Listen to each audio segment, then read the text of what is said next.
Bismillahirrahmanirrahim. Assalamualaikum warahmatullahi wabarakatuh. Teman-teman yang soleh dan soleha, berjumpa kembali dengan Pak Indra Mulyana dalam pembelajaran pendidikan agama Islam. Waktu yang berbahagia ini, Pak Indra masih ingin membahas mengenai materi tentang Asmaul Husna. Kira-kira ada yang masih ingat gak apa itu Asmaul Husna? Benar sekali bahwa arti Asmaul Husna ialah nama-nama yang baik untuk Allah Subhanahu wa ta'ala. Dan berapa jumlahnya teman-teman? Betul, jumlahnya adalah 99. Nah, pada kesempatan yang berbahagia ini, Pak Indra akan membahas mengenai materi tentang sifat Al-Qayyum.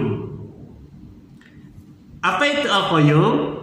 Nanti kita saksikan dan kita sama-sama pelajari dan kita bahas. Namun sebelumnya, yuk kita buka pembelajaran pendidikan agama Islam pada hari ini dengan sama-sama membaca lafaz basmalah.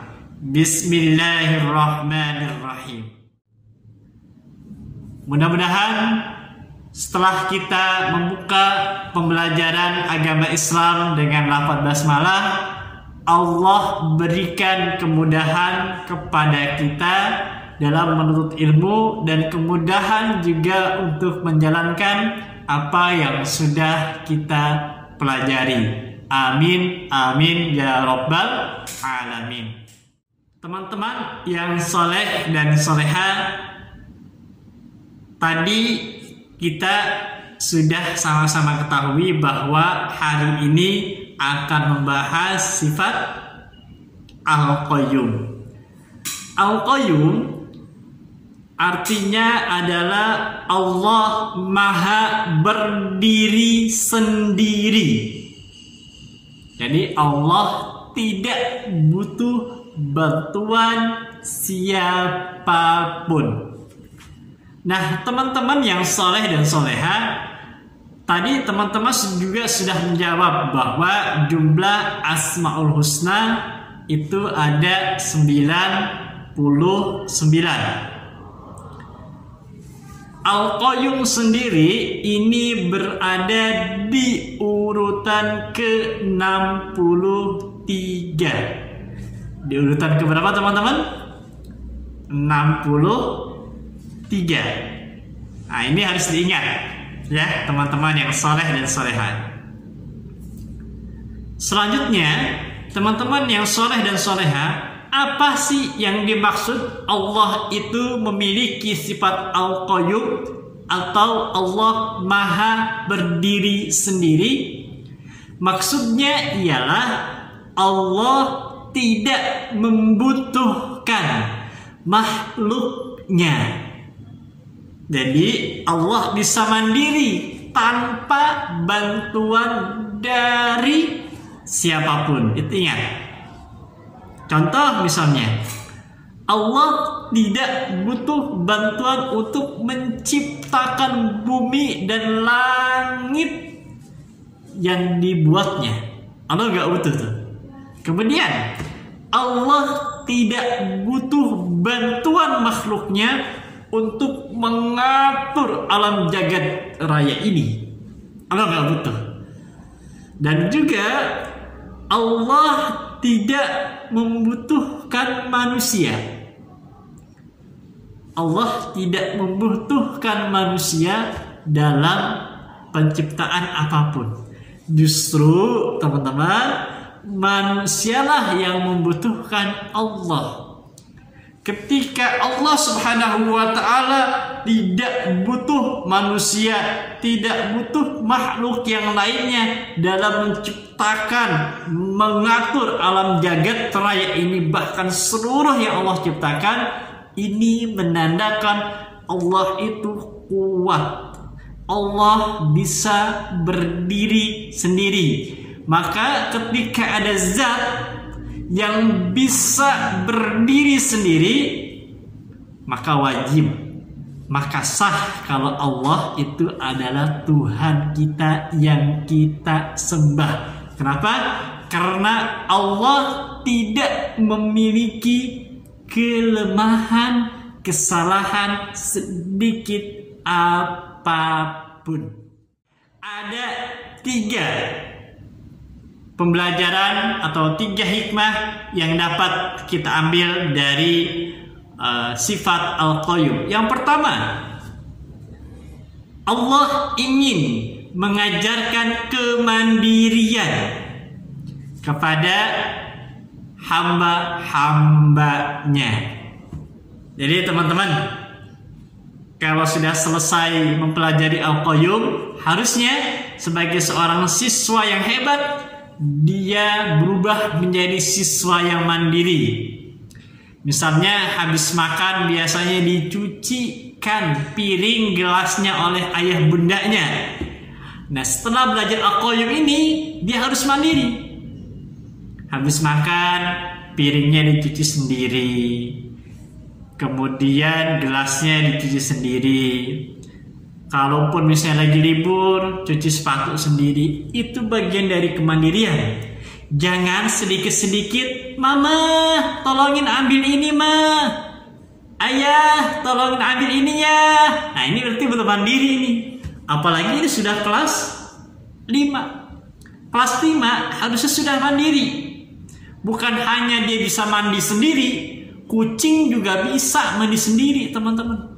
Bisa nggak? Bisa. Nyemplung ke kali mandi sendiri dia.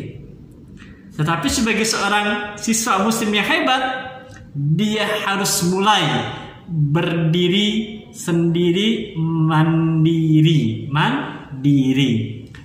Apalagi teman-teman, mohon maaf, teman-teman yang sudah kelas 5 ini kan sudah balik, betul? Sudah aqil balik, sudah berakal, sudah dibebankan kewajiban kepada teman-teman semuanya.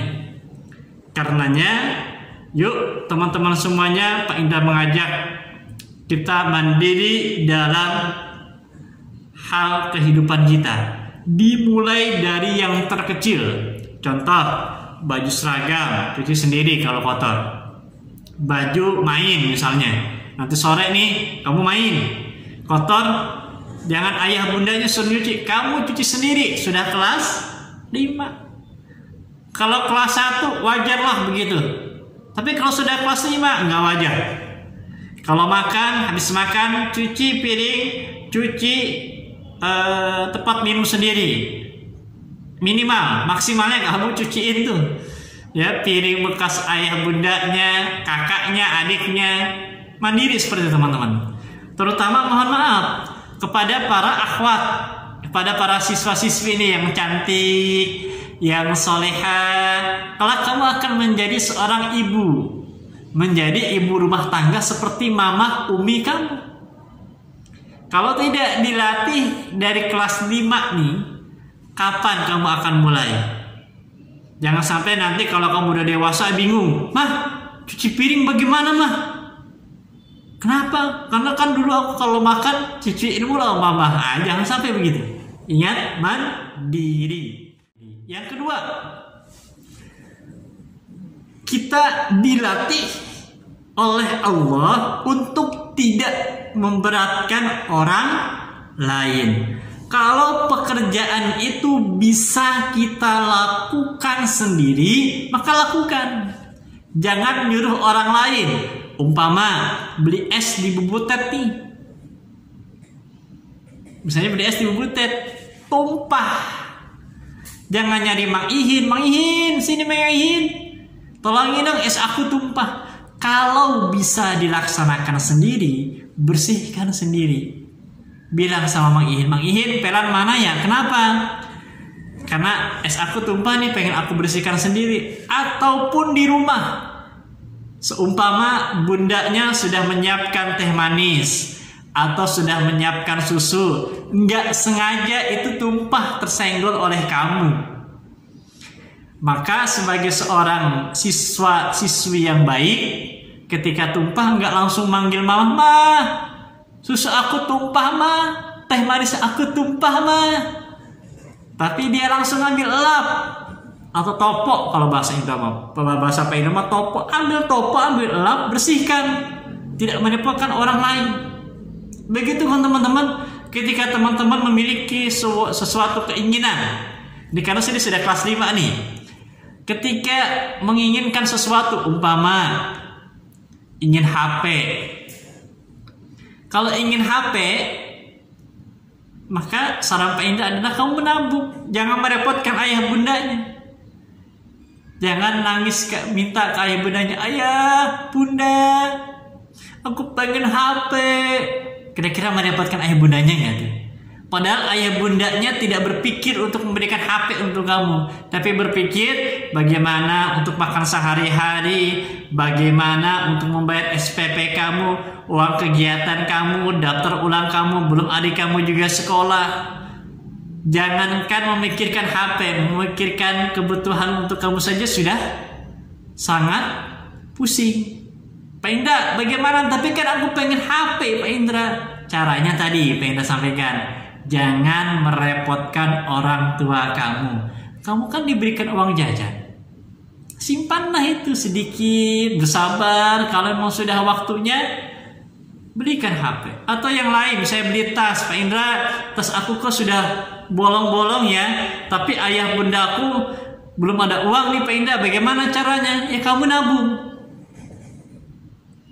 Nabung, kalau sudah cukup uangnya belikan. Itu contoh kecil ketika kamu tidak merepotkan orang lain. Jadi enaknya mandiri adalah kamu tidak merepotkan orang lain.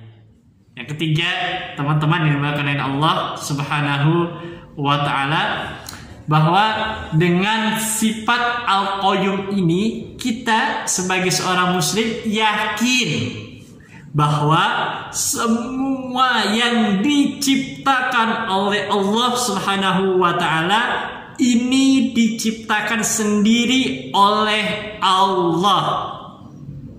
Diciptakan sendiri oleh Allah, tidak oleh kita. Tidak butuh bantuan orang lain.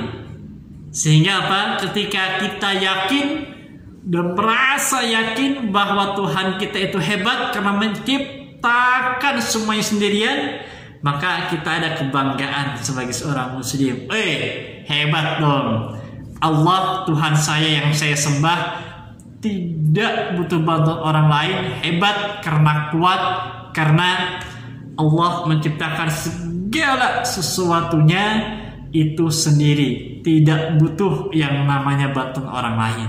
Nah, teman-teman yang soleh dan soleha, itu saja yang Pak Indra bisa sampaikan pada materi sifat Al-Qayyum yang merupakan salah satu dari Asmaul Husna, nama-nama yang baik untuk Allah. Marilah teman-teman yang soleh dan soleha, kita tutup pembelajaran pendidikan agama Islam di hari yang mulia ini dengan sama-sama membaca lafaz hamdalah, alhamdulillahi rabbil alamin.